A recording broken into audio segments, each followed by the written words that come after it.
ഞാനൊന്ന് പുറത്തു പോയി വരുമ്പോഴേക്കും എൻ്റെ അമ്മായിയമ്മ പറയാ എന്താ മാങ്ങ പുളിശ്ശേരി വെച്ചിട്ടൊരു രുചിന്ന്.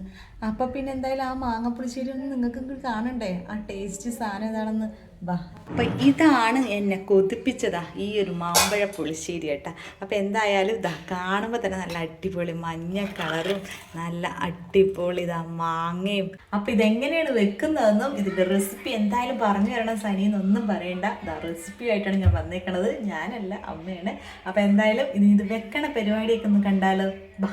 അപ്പോൾ അതിന് ആദ്യം 2 മാങ്ങ അതെന്തായാലും നിർബന്ധം. അപ്പോൾ ഇതാ നമ്മൾ സാധാരണ നമ്മൾ പുറത്തുനിന്നൊക്കെ വാങ്ങിച്ച് കഴിക്കുന്ന ആ ഒരു മാങ്ങ കേട്ടോ, നല്ല മധുരമുള്ളൊരു മാങ്ങ. അപ്പോൾ ഈ 2 എന്ന് പറഞ്ഞതിൽ ഒരെണ്ണം ഞങ്ങൾക്ക് മുറിക്കുമ്പോൾ കഴിക്കാനും ഒരെണ്ണം കറി വെക്കാനും, അതാണ് ഉദ്ദേശിച്ചത് കേട്ടോ. നല്ല മധുരമുള്ള മാങ്ങ എടുക്കാൻ എപ്പോഴും ശ്രദ്ധിക്കുന്നത് നല്ലത് കേട്ടോ, കാരണം മധുരം മാങ്ങയ്ക്ക് കൂടുന്നതനുസരിച്ചിട്ട് ആ ഒരു കറിക്കും നല്ലൊരു ടേസ്റ്റ് വരുന്നുണ്ട് കേട്ടോ. അപ്പോൾ കറിക്കുള്ള ഒരു മാങ്ങ ഇതാ ഞാൻ ചെത്തി ഇങ്ങോട്ട് എടുക്കുന്നുണ്ട് കേട്ടോ. കറിക്കുള്ള സാമഗ്രികളൊക്കെ അമ്മ പുറകെ നടന്ന് എടുക്കുന്നുണ്ട്. അപ്പോൾ ഇത് മുറിച്ചെടുക്കുന്ന പരിപാടി ഞാനായിട്ട് എടുത്തിട്ടുണ്ട് കേട്ടോ, കാരണം മുറിക്കാൻ വേണ്ടി അമ്മ കൊടുത്തിട്ടുണ്ടെങ്കിൽ ചിലപ്പോൾ കയ്യിൻ്റെ ഒരു പീസും കൂടി ഇതിൻ്റെ കൂടെ മുറിച്ചിടും കേട്ടോ. ഇതാ നല്ല മാങ്ങയാണ്, ഒരു കേടോ കാര്യമോ ഒന്നുമില്ല. ഞാൻ തോല് കളയുന്നില്ല കേട്ടോ കറിക്ക്, കാരണം കറിയിൽ അത് കടിക്കുമ്പോൾ ഒരു രസമായിട്ട് തോന്നിയിട്ടുണ്ട്. ഇനി തോല് കളയണം എന്നുള്ളവർക്ക് എന്തായാലും കളയാം കേട്ടോ, കാരണം തോലിലൊക്കെ ഇപ്പോൾ ശരിക്കും പറഞ്ഞാൽ കെമിക്കലും കാര്യങ്ങളൊക്കെ അടിച്ചിട്ടാണല്ലോ വരുന്നത്, അതുകൊണ്ട് തോല് കളയുന്നതാണ് നല്ലത്. പക്ഷെ ഞാൻ എന്തായാലും കളഞ്ഞിട്ടില്ല, ഓരോരുത്തരുടെ ടേസ്റ്റ് അനുസരിച്ചിട്ട് അങ്ങനെ വെച്ചതാണ്. അപ്പോൾ ഇത് ഓരോ പീസൊക്കെ ഇങ്ങനെ ചെറിയ ചെറിയ പീസൊക്കെ ഞാൻ ടേസ്റ്റ് ഒക്കെ വേണ്ടിയിട്ട് വായിലോട്ട് പോകുന്നുണ്ട്, അതിന് വേണ്ടിയിട്ടാണ് ഒരെണ്ണം ഞാൻ നേരത്തെ മാറ്റി വെച്ചത് കേട്ടോ, കാരണം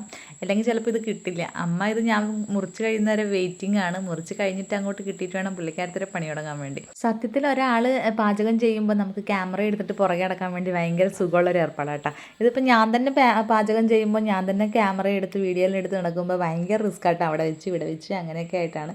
അപ്പോൾ ഇന്നെനിക്ക് കുറച്ച് എളുപ്പപ്പണിയാണെന്ന് തോന്നുന്നു. അപ്പോൾ ഇതിൻ്റെ കൂടെ പച്ചമുളകും അരിഞ്ഞിടുന്നുണ്ട് കേട്ടോ, 3 പച്ചമുളകും അങ്ങോട്ട് അരിഞ്ഞിടുന്നുണ്ട്. അരിയൽ പരിപാടി ഞാൻ പറഞ്ഞില്ല, ഞാൻ തന്നെ അങ്ങോട്ട് കഴിച്ചു കൊടുത്തു കഴിഞ്ഞാൽ വലിയ പരിപാടി അങ്ങ് കഴിയും. അപ്പോൾ സാധനം അങ്ങോട്ട് ആളെ ഏൽപ്പിച്ചിട്ടുണ്ട്. ഇനി ഞാൻ ഫോണും എടുത്ത് ഇതുപോലെ പുറകെ അങ്ങ് നടന്നാൽ മതിയല്ലോ. അപ്പോൾ ഞാൻ പറഞ്ഞില്ലേ പണി കുറച്ച് എളുപ്പമാണ്. തേങ്ങയൊക്കെ ഞാൻ ചിരണ്ടി ഇവിടെ വെച്ചിട്ടുണ്ട് കേട്ടോ, എല്ലാം മുക്കാഭാഗം പണി ഞാനിവിടെ ആക്കിയിട്ടുണ്ട്. എന്നാലും അങ്ങനെ ഒരു കൈ വരുമ്പോഴല്ലേ അതിൻ്റെ ഒരു സ്വാദ് വരിക, അതുകൊണ്ട് ഞാൻ അങ്ങോട്ട് ഏൽപ്പിച്ചത്.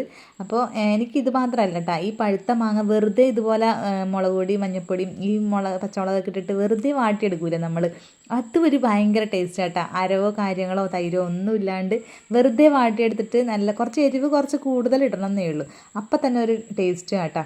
ഇപ്പം ഞാൻ ചെയ്യുന്ന ഒരു കാര്യം കാണുമ്പോൾ നിങ്ങൾ വിചാരിക്കുന്നുണ്ടാവും എന്താ സനി നേരത്തെ കണ്ടത് ചട്ടിയിലല്ലേ കണ്ടത്, ഇപ്പം എന്താ ഇതുപോലെ ഇപ്പം അലൂമിനിയം പാത്രത്തിൽ എന്താ കറിയെന്ന് ചോദിക്കോട്ടെ. അത് ഇവിടെ വഴിയേ വരുന്നുണ്ട്, ഒരു പ്രശ്നം ഉണ്ടായിരുന്നു. അപ്പോൾ ഞാനത് മെല്ലെ പറഞ്ഞ് എന്തായാലും വരികയല്ലേ, അപ്പം കാര്യത്തിലോട്ട് അങ്ങനെ കടക്കാട്ടെ.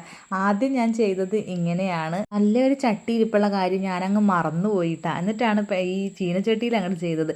എന്തായാലും കാര്യം നടക്കട്ടെ. മുളക് പൊടി മഞ്ഞൾപ്പൊടി ഉപ്പ് പച്ചമുളക് ഈ വക സാധനങ്ങളൊക്കെ ഇട്ടിട്ട് ഒന്ന് വെളിച്ചെണ്ണയിൽ മാങ്ങ ഒന്ന് വാട്ടിയെടുക്കുന്നുണ്ട്. അപ്പോൾ തേങ്ങ ഒന്ന് പൊക്കി കാണിച്ചതാണ്. അപ്പോൾ ഈ തേങ്ങേൻ്റെ കൂടെ നമ്മൾ ജീരകം ഉള്ളി കറിവേപ്പില ഇഞ്ചി അപ്പം ഇത്രയും സാധനങ്ങൾ ചേർത്തിട്ടുണ്ട് കേട്ടോ. അപ്പോഴേക്കും നല്ല സമയം, കറണ്ട് അങ്ങ് പോയി. എങ്ങനെ ഇരിക്കണം. അപ്പോൾ അമ്മ അവിടെ നിന്ന് പറയുന്നുണ്ട് കഴിഞ്ഞ ദിവസം ഞാൻ വെച്ചപ്പോഴും ഇതുപോലെ തന്നെ കറണ്ട് പോയിന്ന്, എന്തോ മാങ്ങക്കറി തുടങ്ങുമ്പോഴേക്കും കറണ്ടിന് എന്തോ ഒരു പ്രശ്നം വരുന്നുണ്ട്. അപ്പം ഇനി കറണ്ട് വരുന്നത് വരെ വെയിറ്റിംഗ്. കറണ്ട് എന്തായാലും വരും, വരാതിരിക്കില്ല. അങ്ങനെയുള്ള ചതിയൊന്നും കറണ്ട് ഞങ്ങളോട് ചെയ്യില്ല, ആവശ്യത്തിന് വരുത്തുണ്ട്. അപ്പം മാങ്ങ ആ സമയമായപ്പോഴേക്കും നല്ലോണം വാടി വന്നിട്ടുണ്ട്. ഞാൻ പറഞ്ഞ പോലെ ഈ ഒരു സംഭവത്തിൽ ചോറ് തിന്നാൻ ഭയങ്കര രസമായിട്ടാണ്, എനിക്ക് ഭയങ്കര ഇഷ്ടമാണ്. അപ്പോൾ കറണ്ട് വന്ന നേരം കൊണ്ട് ഞാൻ വേഗം വാരി വലിച്ച് അതിനകത്തേക്ക് ഇട്ട് അടിച്ചിങ്ങോട്ട് എടുത്തപ്പോഴേക്കും എൻ്റെ മിക്സിക്ക് കംപ്ലൈൻറ്റ്, മിക്സിക്ക് ചെറിയൊരു പ്രശ്നം തുടങ്ങിയിട്ട് കുറച്ച് ദിവസങ്ങളായിട്ടാണ്. ഇങ്ങനെ ഒന്ന് ചൂടായി വരുമ്പോഴേക്കും ഇങ്ങനെ ആക്കി കൊടുക്കണം. ഇങ്ങനെ മാലു എന്ന് പറഞ്ഞാൽ ഇതുപോലെ ആക്കി കൊടുക്കണം. അപ്പോൾ കുറച്ച് സമയം അങ്ങനെ ആക്കിയതിന് ശേഷം വർക്ക് ചെയ്യാൻ തുടങ്ങിയിട്ടുണ്ട്. അങ്ങനെ ഞാൻ ഒരുവിധം അരച്ചെടുത്തു, രണ്ട് രീതിയിലാക്കിയിട്ട് അരച്ച് എടുത്തിട്ടുണ്ട് കേട്ടോ. അപ്പോൾ കുറച്ച് ഒരു ഭാഗം കുറച്ച് നല്ലോണം അരിഞ്ഞു, ഒരു ഭാഗം കുറച്ച് അരവ് കുറവായ പോലെ ഉണ്ട്. പിന്നെ അതിനകത്തേക്ക് നമ്മളെ തൈര് അങ്ങോട്ട് ഒഴിച്ചിട്ടുണ്ട്. തേങ്ങയിൽ കുറച്ച് തൈര് അടിക്കണമെങ്കിൽ അടിക്കാം കേട്ടോ, പക്ഷേ ഇപ്രാവശ്യം ഞാനത് ചെയ്തിട്ടില്ല. തൈര് വേറെ തന്നെ ആയിട്ട് അടിച്ചെടുക്കുക ചെയ്തേ, തേങ്ങ വെള്ളം കൂട്ടി അരച്ചെടുക്കുക ചെയ്തേ കേട്ടോ. അപ്പോൾ അത് നമ്മളെ മാങ്ങേനകത്തോട്ട് അങ്ങോട്ട് തട്ടിയിട്ടുണ്ട്. നമ്മൾ സാധാരണ പുളിങ്കറിയൊക്കെ വെക്കുന്ന ആ ഒരു സംഭവം തന്നെയാണ്, എന്നാലും ഇതിന് മാങ്ങ വന്നപ്പോൾ നമ്മൾ പൈനാപ്പിളൊക്കെ ചെയ്യൂലേ, അതുപോലെ ഒരു സ്വാദ് വ്യത്യാസമുണ്ട്. പൈനാപ്പിളിൻ്റെ ആ ഒരു സ്വാദ് കറിക്ക് കിട്ടുന്ന പോലെ പഴുത്ത മാങ്ങേൻ്റെ ആ സ്വാദും കൂടി വരുമ്പോൾ ഭയങ്കര രസമാട്ടോ. അപ്പോൾ ഇങ്ങനെ നന്നായിട്ട് കട്ട കുറുങ്ങനെ എടുക്കണം എന്നുണ്ടെങ്കിൽ ഇങ്ങനെ നമുക്ക് എടുക്കാം. പിന്നെ കുറച്ച് ലൂസാക്കി എടുക്കണമെങ്കിൽ ഓരോരുത്തരുടെ താല്പര്യാനുസരണം അങ്ങനെ ചെയ്യാമല്ലോ. അപ്പോൾ ഞങ്ങൾ കുറച്ചും കൂടി ലൂസാക്കി എടുക്കുന്നുണ്ട്, തൈരും കൂടി ഒഴിക്കുമ്പോൾ കുറച്ചും കൂടി ലൂസാവുമല്ലോ. അങ്ങനെ അരവ് ഒന്ന് തിളച്ച് വന്നപ്പോഴേക്കും നമ്മളെ തൈര് ഒഴിച്ചിട്ടാ. തൈര് ഒഴിച്ചിട്ട് പിന്നെ തിളക്കാൻ പാടില്ല എന്നാണല്ലോ ചൊല്ലി. അതുകൊണ്ട് തൈര് ഒഴിച്ച് ഒന്ന് ചൂടാക്കി ഇങ്ങോട്ട് എടുക്കാമെന്ന് വിചാരിച്ചിട്ടാ. ഒന്ന് കഴുകിയൊക്കെ അങ്ങോട്ട് ഒഴിക്കുന്നുണ്ട്. ഇനി നമ്മളെ ഉപ്പ്, പുളി ഈ വക സംഭവം ഒന്ന് നോക്കണമല്ലോ. ബാക്കിയൊക്കെ ഒന്ന് ഇരുന്ന് കഴിഞ്ഞതിന് ശേഷം നമുക്ക് മനസ്സിലാവട്ടെ. ശരിക്കും പുളിങ്കറിയൊക്കെ ഒരു സാധനം ശരിക്കും ഇരിക്കണം അല്ലേ. സാമ്പാർ, പുളിങ്കറി, അതുപോലെ തന്നെ ഇതിൻ്റെ കൂടെ പറയാവോന്നറിയില്ല മത്തിക്കറിയും എൻ്റെ അഭിപ്രായത്തിൽ കുറച്ച് ഇരിക്കണം. നല്ല രസമാണ് അത് തലേ ദിവസം വെച്ചിട്ട് കൂട്ടാൻ വേണ്ടിയിട്ട്. എനിക്ക് ഭയങ്കര ഇഷ്ടമായിട്ടാണ്. അപ്പോൾ ഉപ്പ് കുറച്ച് ആവശ്യമുണ്ടായിരുന്നു, പുളിയൊക്കെ കറക്റ്റായിരുന്നു. അങ്ങനെ ഉപ്പ് ലേശം ഇട്ടിട്ടുണ്ട്. അപ്പോൾ അതൊക്കെ കഴിഞ്ഞ് ഒന്ന് മെയിൻ്റെനൻസ് പണിയൊക്കെ കഴിഞ്ഞതിന് ശേഷമാണ് ഈ ചട്ടീൻ്റെ കാര്യം എനിക്ക് ഓർമ്മ വന്നത് കേട്ടോ. ഇനി നിങ്ങളെല്ലാവരും എന്നെ ചീത്ത പറയേണ്ട, ഞാൻ നേരെ ചട്ടീനകത്തേക്ക് മറിച്ചിട്ട് എന്ത് ചെയ്യാനാണ്, നിങ്ങളെ വായിലിരിക്കണം മുഴുവൻ കേട്ടേ എനിക്ക് പറ്റുള്ളൂ എന്ന്. അപ്പോൾ എന്തായാലും പറയാനുള്ളവരൊക്കെ പറഞ്ഞു കേട്ടോ, എന്തൊക്കെ വേണമെങ്കിലും പറഞ്ഞോ. തെറ്റ് എൻ്റെ ഭാഗത്താണ്. ഞാൻ അലൂമിനിയം പാത്രത്തിൽ വെക്കണേക്കാട്ടും നല്ലത്. ഈ ചട്ടീൻ്റെ കാര്യം എനിക്ക് ഓർമ്മയില്ല. എൻ്റെ അടുത്തൊരു ചെറിയ ചട്ടി ഉണ്ടായിരുന്നു, പക്ഷെ അതിൻ്റെ അടി കുറച്ച് ലീക്കായത് കൊണ്ട് ഞാൻ അതിന് പിന്നെ മീൻകറിയൊക്കെ വെക്കുന്നതിനകത്ത് എനിക്ക് പച്ചക്കറി വെക്കാൻ വേണ്ടിയിട്ട് വലിയ താല്പര്യമില്ല കേട്ടോ. അതുകൊണ്ട് ഞാൻ അധികം അത് എടുക്കാഞ്ഞത്.